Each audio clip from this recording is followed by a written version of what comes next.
Los Angeles is probably the U.S. city most associated with the country's love for cars and its long commutes. Over the weekend, the city held a festival that called on people to leave their gas guzzlers at home and enjoy events on car-free streets. It was the 9th edition of CicLAvia, and it saw thousands opting for bicycles and other eco-friendly modes of transport. Lifestyles has the details. As the most successful open street event in Los Angeles County, CicLAvia encourages people to discover the beauty of the city at a slower pace and to enjoy the break from the stress of car traffic. CicLAvia promotes vibrant public spaces as well as active transportation and good health through carefree street events. In the car capital city like Los Angeles, it is always nice to get a little ecological-friendly exercise down the main roads. The opening ceremony of the 9th CicLAvia was held on Saturday downtown in front of the Berlin Wall installation. The streets were closed to automobiles and open for walking, biking, and skating. More than 100,000 participants biked, strolled, and used alternate transportation to connect with businesses, outdoor exercises, diverse neighborhoods, and each other. Most people in Los Angeles, 99%, have no idea that this fragment of the Berlin Wall is here. This is the largest fragment of the wall outside of Berlin. And they don't know it's here because they're driving by in their car at 40 miles an hour and they don't take the time to look.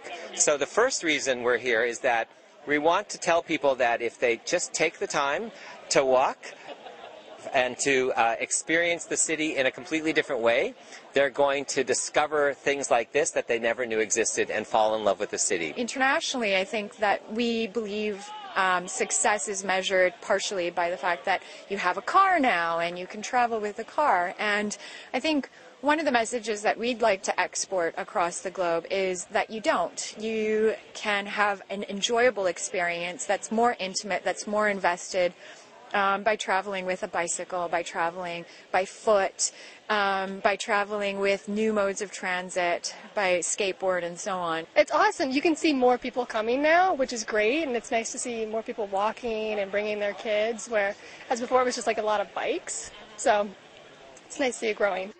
CicLAvia started out as once-a-year occurrence, but later expanded to 3 times a year.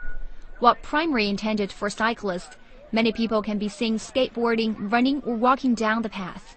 For me as an actor, it's a real source of inspiration. As I go around traveling through public transit or even just kind of cycling through the streets, I get to experience my city at a slower pace. And by doing that, I'm exposed to some of the art that we have on display in the city. And I'm also exposed to people in a way that you wouldn't be if you were in the bubble of your car. CicLAvia is an open streets event, which means that it's over 40 years old. We're inspired by Bogota, Colombia, which started this in 1974. And the idea is very simple. The streets already belong to the people of Los Angeles. We're repurposing the streets for a very short time and allowing people to enjoy their city without cars on this one stretch. So from 9 today until 3 in the afternoon, you can ride your bike, you can walk, you can go along with your dog, you can be in a wheelchair, you can do everything you want on the street without cars. I think it's a wonderful event. People need to get out and see the city other than in their cars. I've lived in Southern California my whole life, and I'm seeing things I've never seen before.